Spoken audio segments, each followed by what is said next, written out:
Bonjour à toutes et à tous, j'espère que vous allez bien. Je suis très heureuse de vous retrouver aujourd'hui pour une nouvelle vidéo sur la chaîne et qui va être en fait une prolongation de ce qu'on a fait très récemment sur Instagram. Comme tous les débuts de mois sur ma page Instagram, je vous ai proposé une foire aux questions. C'est un petit rituel qu'on a maintenant depuis à peu près un an, je crois. Et il y a certaines des questions qui m'ont été posées et que j'ai trouvé beaucoup trop denses pour qu'elles restent cantonnées à ce format-là et surtout pour que je puisse y répondre correctement. Puisque, ben, comme vous devez le savoir, puisque les stickers de questions, les foires aux questions sur Instagram se font en story, il faut que j'y réponde dans une ou quelques stories. Et là, vous allez voir, ces questions-là, c'est un peu du lourd. Et y répondre en une seule story, c'était un défi que je n'avais pas forcément envie de relever parce que je pense que ça mérite qu'on s'y attarde un petit peu. Donc c'est une petite FAQ bonus, on va dire, la suite de ce qui m'a été posé sur Instagram. Et donc, ben, j'ai mon petit téléphone juste à côté de moi. Et ben, on va se lancer tout de suite, on y va, c'est parti, en avant, Guingamp. Alors, une question qui m'a été posée, alors je vais pas dire vos pseudos parce que bon, je vais respecter quand même votre intimité, n'est-ce pas? La différence entre sorcellerie et magie, j'ai toujours du mal à comprendre, merci à toi. Alors c'est une question qui est à la fois extrêmement vaste et un peu casse-gueule aussi. Aujourd'hui, c'est vrai que les deux termes de magie et de sorcellerie sont globalement employés de la même manière et il y a les pour et il y a les contre. Qui a raison, qui a tort, là encore une fois, c'est à l'appréciation de chacun. Alors, on va quand même essayer de revenir un petit peu sur cette notion-là et on va pour ça interroger, je pense que vous l'aurez compris, ma reine, ma déesse, mon inspiration, l'étymologie, n'est-ce pas? Alors, que nous dit l'étymologie à ce sujet? Alors, l'étymologie, elle est, pour le coup, assez claire sur le sujet. Le mot magie, il nous vient, du latin magus, qui désignait à l'époque les prêtres chez les anciens Perses. Donc c'était quand même une notion assez spécifique, heu et qui nous venait du grec ancien et qui était destinée à une certaine catégorie de personnes. Donc ces fameux magus, ces fameux mages, étaient issus, d'un cadre un petit peu particulier et ils désignaient au départ essentiellement des prêtres qui étaient censés interpréter les songes, donc les rêves auxquels on accordait une valeur prophétique. Donc on a quand même au départ quelque chose qui est un peu un domaine niche, si vous voulez. Le magus, c'est le prêtre perse, puis zoroastrien, qui interprète les songes.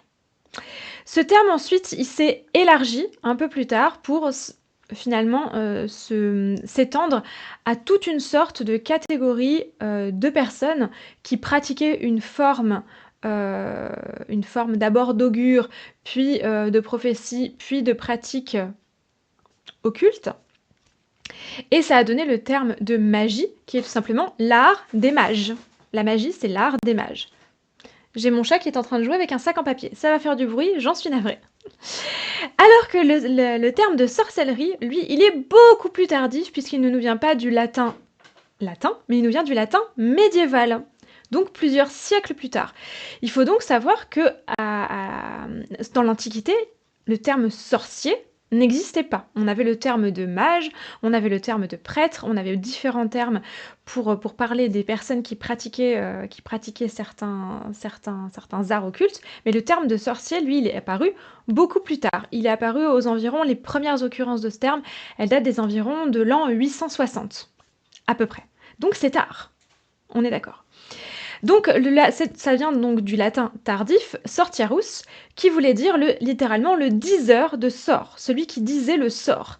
Pas le sort dans le sens de sortilège, mais le sort dans le sens de destinée, oui, de destin, si vous voulez, le sort.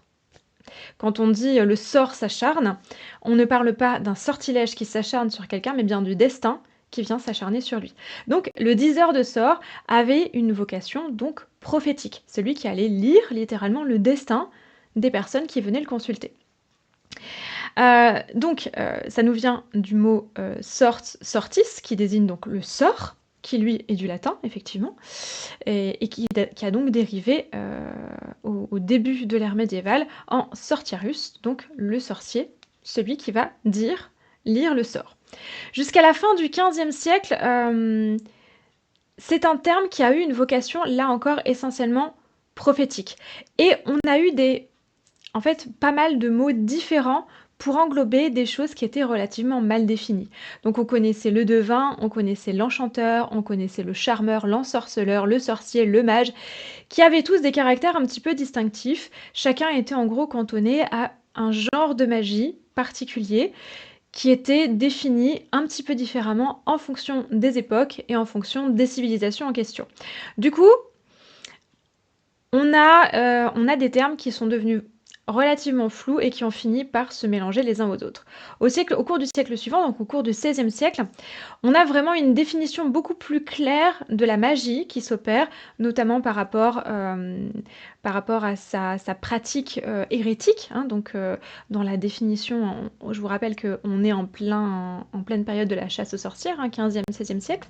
C'est pas médiéval, hein, la chasse aux sorcières, contrairement à ce qu'on entend tout le temps, c'est Renaissance.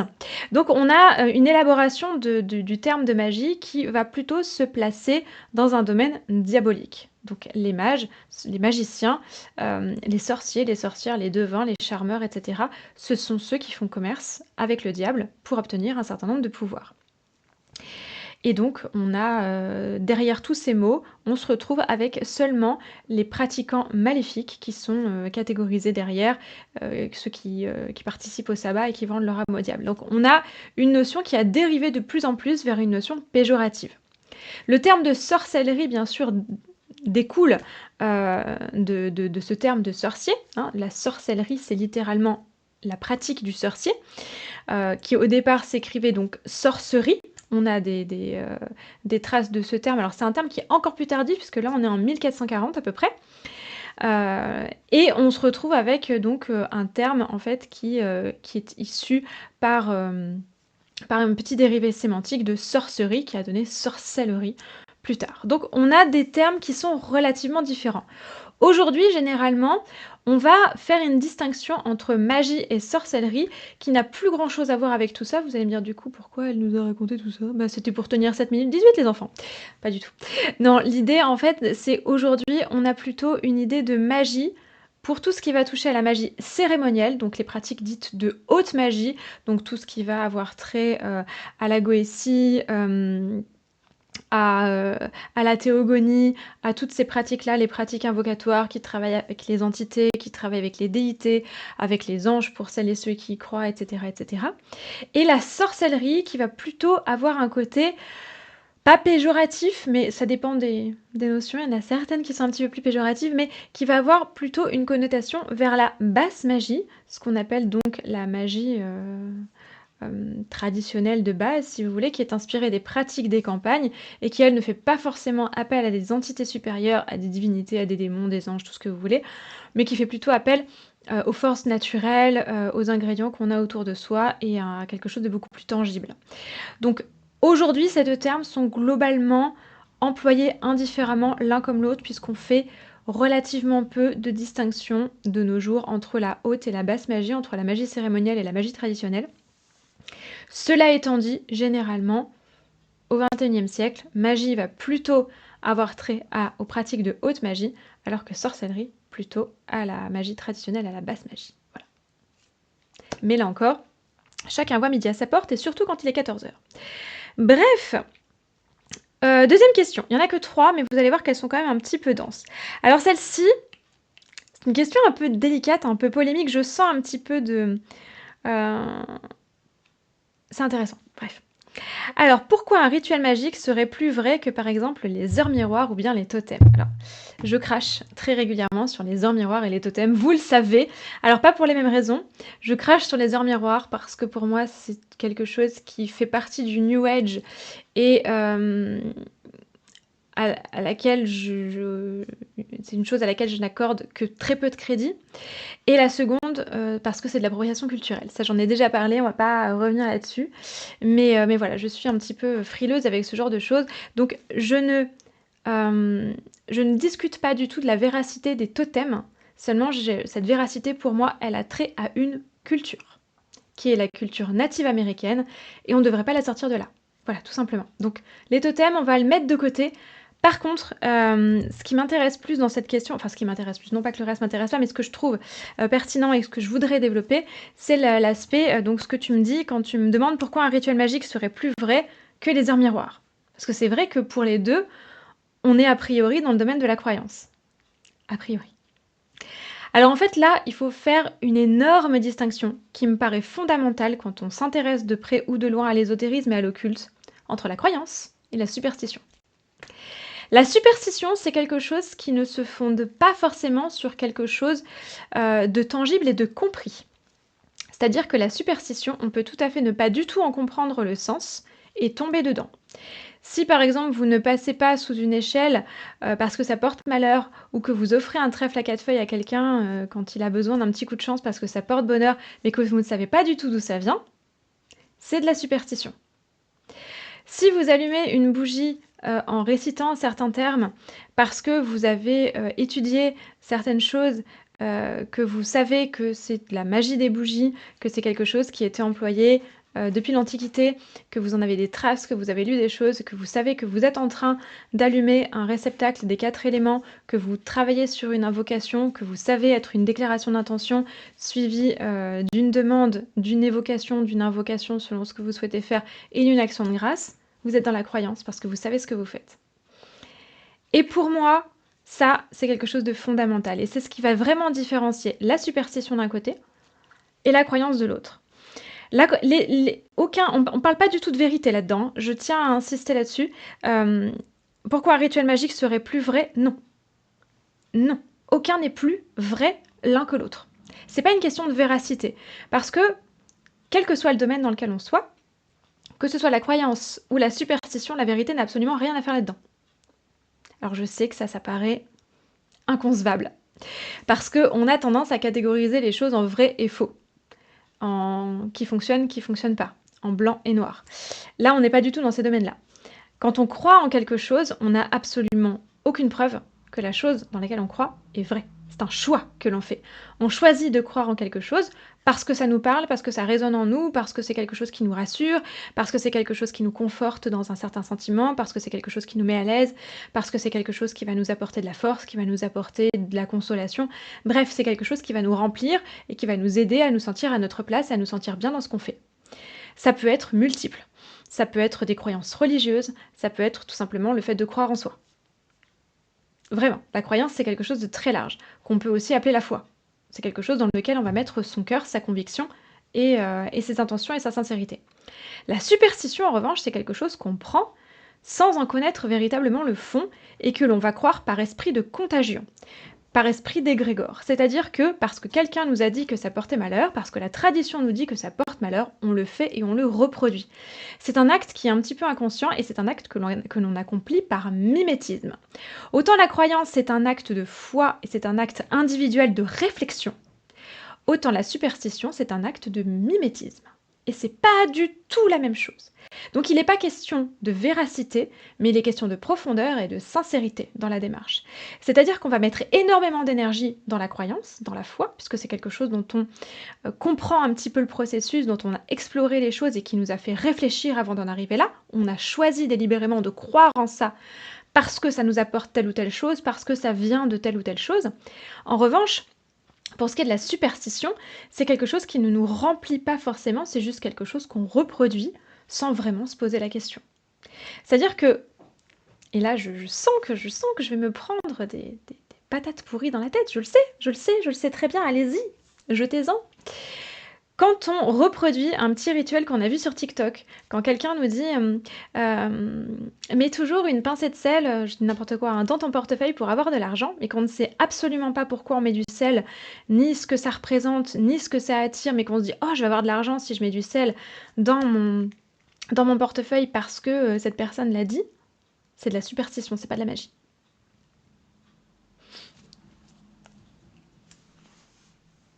Ouais, je sais, les patates pourries, ça fait mal. Par contre, si on glisse un aimant dans son portefeuille en se disant que par une action de ce qu'on appelle de sympathie, donc c'est-à-dire d'action analogique, l'aimant va attirer le métal qui est représentatif de l'argent, donc de la somme d'argent. On est dans un processus attractif. L'aimant est censé attirer. Je le mets dans mon portefeuille parce que c'est là où doit se trouver l'argent. Je mets l'aimant à cet endroit-là, j'y mets une intention, j'y mets une foi, je récite une incantation. Là, oui, c'est de la magie parce que je sais d'où ça vient et j'ai réfléchi à ça. Vous voyez la différence entre ça? Et alors, le gros problème des heures miroirs, c'est que c'est de la superstition pure. Personne, dans toutes les personnes qui portent un quelconque crédit à ce qu'on appelle abusivement en plus les heures miroirs, parce que ce sont des heures doubles, personne n'est capable de vous dire ce que ça signifie, d'où ça vient, à quoi ça sert, mais où est donc Ornigar? Personne. C'est vraiment gênant. Parce qu'on n'a absolument aucune occurrence de ça. Si ce n'est que c'est rigolo. C'est une drôle de coïncidence. Ça doit vouloir dire quelque chose. Non. Ça doit pas forcément vouloir dire quelque chose. C'est pas parce que quelque chose est un petit peu étrange qu'il y a forcément un message caché derrière. Et ça, pour moi, c'est une dérive, en fait, des croyances New Age, c'est de tomber, justement, dans ce côté superstitieux. Et c'est dangereux. C'est dangereux parce qu'on va répéter des choses. On fait du mimétisme, on ne sait pas ce qu'on fait, mais on le fait, on le répète. Il y a absolument aucune réflexion derrière ça, si ce n'est que c'est rigolo, c'est une drôle de coïncidence, ça doit vouloir dire quelque chose. C'est pas de la réflexion, ça. C'est juste du mimétisme. Et pour moi, c'est un petit peu dérangeant dans le sens où on reproduit en fait quelque chose et on va le diffuser à notre tour, mais sans rien mettre derrière. En gros, c'est une forme sans fond. Voilà. Alors qu'un rituel qu'on va transmettre, un rituel qu'on va écrire, qu'on va construire, dans lequel on va puiser des réflexions, on va choisir les plantes en fonction des propriétés qu'on leur connaît, des propriétés qu'on leur donne, en fonction de nos correspondances personnelles et des correspondances traditionnelles. On va incanter, on va choisir une journée en fonction des énergies. Bref, même s'il n'y a absolument rien de vrai forcément là-dedans, dans le sens de vrai prouvé par la science, il y a quand même une démarche de réflexion et on y met énormément d'énergie, de foi et de sincérité profonde. Et ça vient de nous. La superstition, elle vient de l'extérieur. Et pour moi, c'est problématique. Voilà. Après, là encore, chacun est libre de croire en ce qu'il veut. Mais je ne dis pas qu'un rituel est plus vrai que les heures miroirs. Je dis qu'un rituel a plus de fond que les heures miroirs, qui sont une forme dénuée de fond. Voilà. Vous pouvez vous désabonner si... Voilà, je comprendrai. Alors enfin, dernière question que je trouve aussi très intéressante. Toujours avec un chat qui est en train de déclinguer un carton juste à côté, parce que je ne tourne pas à la même heure que d'habitude. Et donc madame n'est pas à la sieste, n'est-ce pas? Bref. Donc, dernière question que je trouve très intéressante, je vous la lis. Donc, bonjour Lyra, j'ai lu qu'après la purification d'un espace, il fallait le recharger. Comment faire? Merci. Alors, transition parfaite avec la précédente. Là encore, on est dans un problème de réflexion. Le gros souci, c'est que dans beaucoup de bouquins et dans beaucoup de supports, je vois régulièrement confondu la purification et la charge. Je ne comprends pas comment on peut confondre les deux, mais après tout, quand on a envie de faire coexister les Celtes et les Vikings, j'ai envie de dire, on n'est plus à ça près, n'est-ce pas? Oui, j'ai mal. Alors, je ne critique pas du tout la personne qui m'a envoyé cette question. Si la personne m'a envoyé cette question, c'est parce qu'elle a vu ça quelque part. Donc c'est pas elle que je critique, hein. C'est l'endroit, enfin c'est la personne qui est à l'origine de ce qu'elle a vu, qui pour moi est problématique pour le coup. Alors on va prendre une analogie qui va être extrêmement basique. On va prendre ça. Tout le monde connaît, presque tout le monde en a, ceci est un smartphone. Et ceci, ça se purifie et ça se charge, figurez-vous. Alors ça se purifie, j'espère que vous le faites, parce qu'il faut nettoyer ça de temps en temps, parce que nos mimines ne sont pas toujours très très propres et qu'il n'y a rien de plus dégueulasse qu'un téléphone. Donc on le nettoie. Et ça se charge en lui mettant une petite fiche dans l'arrière-train et en le branchant sur secteur. Est-ce que c'est la même chose? Bah non, pas du tout. En magie, quand on fait quelque chose, il faut toujours se demander ce qu'on fait et pourquoi on le fait. Sinon, c'est de la superstition, c'est pas de la magie. Là, on est en train de parler d'un espace. Un espace donc qui devrait donc être purifié et chargé selon ce que la personne a vu. Quand on fait quelque chose en magie, il faut toujours se demander si on a raison de le faire. Enfin, si ça a du sens. Pas tellement si on a raison, mais si ça a du sens. Mon téléphone, ça a du sens que je le purifie, et ça a du sens que je le charge en fonction des besoins. Quand il est sale, quand je l'ai touché avec les mains un peu sales, ou au bout d'un certain temps, quand je l'ai touché plein de fois, je le nettoie, donc je le purifie.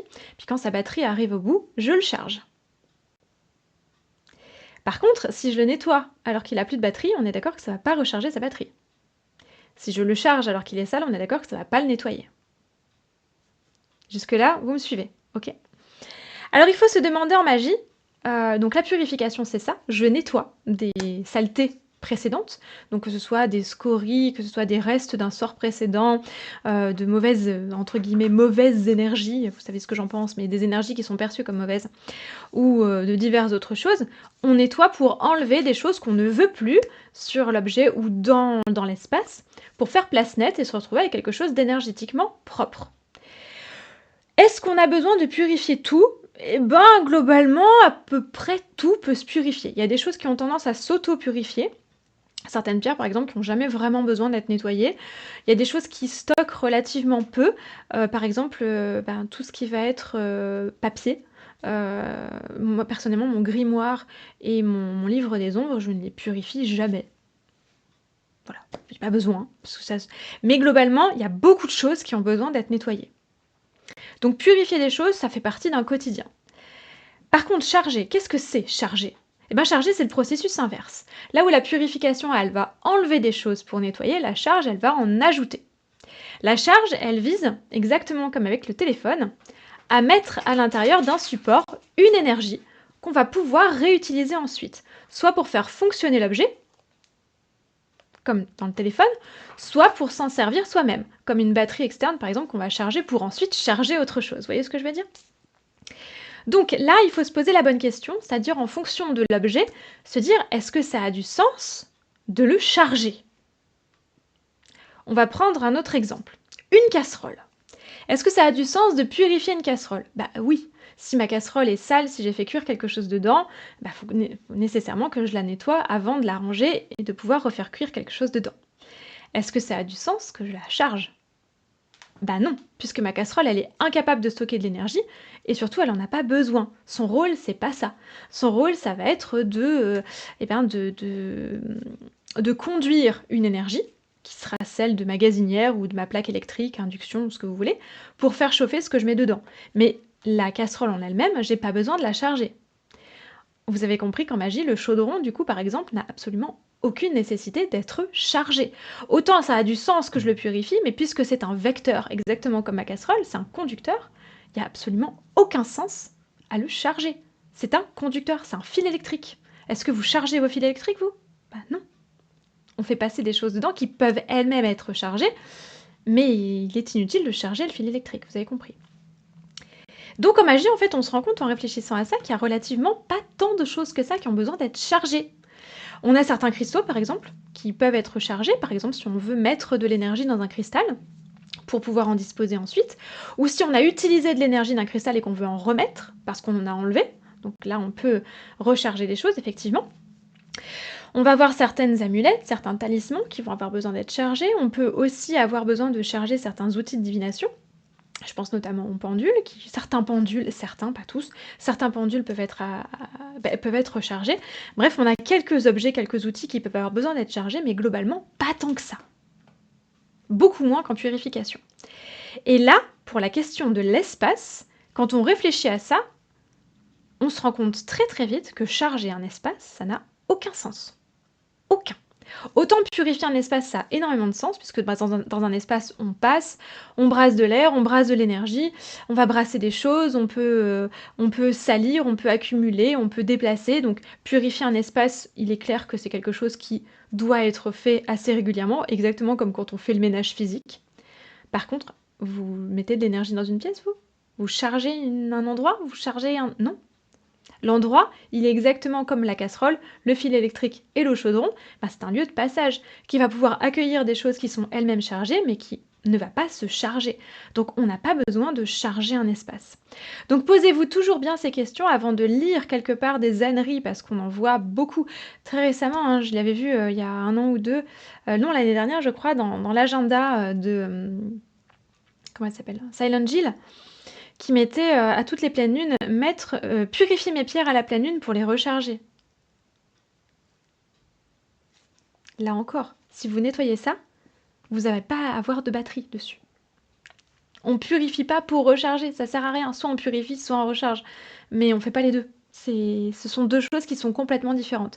Donc gardez bien à l'esprit que quand on purifie, on nettoie, on enlève des troucs, on enlève des trucs et que quand on recharge, eh bien on charge la batterie, on va mettre des choses dedans, on va mettre de l'énergie et c'est pas toujours nécessaire.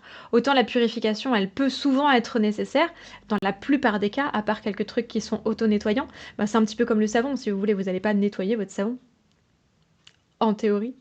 Il y a des gens qui le font. Maman. Normalement, vous nettoyez pas votre savon, hein, le savon est auto-nettoyant en théorie, mais voilà, donc lui, il a pas besoin d'être purifié si vous voulez, donc il y a quelques outils, quelques objets qui ont pas besoin d'être purifiés, mais globalement, il y a énormément de choses, une immense majorité d'objets qui gagnent à être purifiés parce qu'il faut nettoyer les choses de temps en temps. Autant la charge, c'est pas il faut charger un truc qui a une batterie chargeable, quoi, sinon ça ne sert absolument à rien. Voilà. Encore une fois, je ne critique absolument pas la personne qui m'a posé cette question. Tu as eu raison de le faire et je t'en remercie parce que je trouve que c'est une question qui est super intéressante parce que je vois beaucoup de gens qui font la confusion entre les deux et on a le droit de poser des questions comme ça parce que on voit beaucoup de choses qui sont écrites et que ces choses sont quelquefois le fruit d'une réflexion assez partielle, voire de pas de réflexion du tout. Mais au contraire, c'est bien de réfléchir à ce genre de sujet et du coup de s'interroger en permanence parce que c'est comme ça qu'on avance. Voilà, j'espère que ça vous aura renseigné un petit peu. Je voulais vraiment m'attarder un petit peu sur ces 3 questions parce que je les trouve extrêmement intéressantes et je les trouvais beaucoup trop denses, vous l'aurez compris, puisque j'ai mis 26 minutes à les traiter pour une simple story Instagram. Donc merci infiniment aux 3 personnes qui me les ont posées. C'était vraiment passionnant. Il y a eu plein de questions très très cool d'ailleurs sur cette FAQ. Merci à toutes celles et ceux qui en ont posé. En attendant la prochaine foire aux questions, je vous rappelle que si vous voulez soutenir la chaîne, vous pouvez lui laisser un petit like, un petit commentaire, c'est ce qui aide le plus au référencement ou la partager autour de vous. Si vous voulez m'aider de manière plus active, bien entendu, n'oubliez pas que vous pouvez me laisser un petit pourboire sur Ko-fi. Et bien sûr, si vous voulez encore plus d'étymologie, encore plus d'arrachage de cheveux, de réflexion sur la magie, de rituels, d'accompagnement au quotidien, n'hésitez pas à rejoindre le programme Une année en magie sur Patreon où je vous propose tous les mois jusqu'à un livret d'une centaine de pages et 4 vidéos supplémentaires pour encore plus de mois tous les mois. Vous allez vous lasser avant moi, je le sais très bien. D'ici la prochaine vidéo, prenez un grand soin de vous, portez-vous bien et surtout plus que jamais, posez-vous des questions, aimez l'étymologie et restez magique. À très vite. Bye.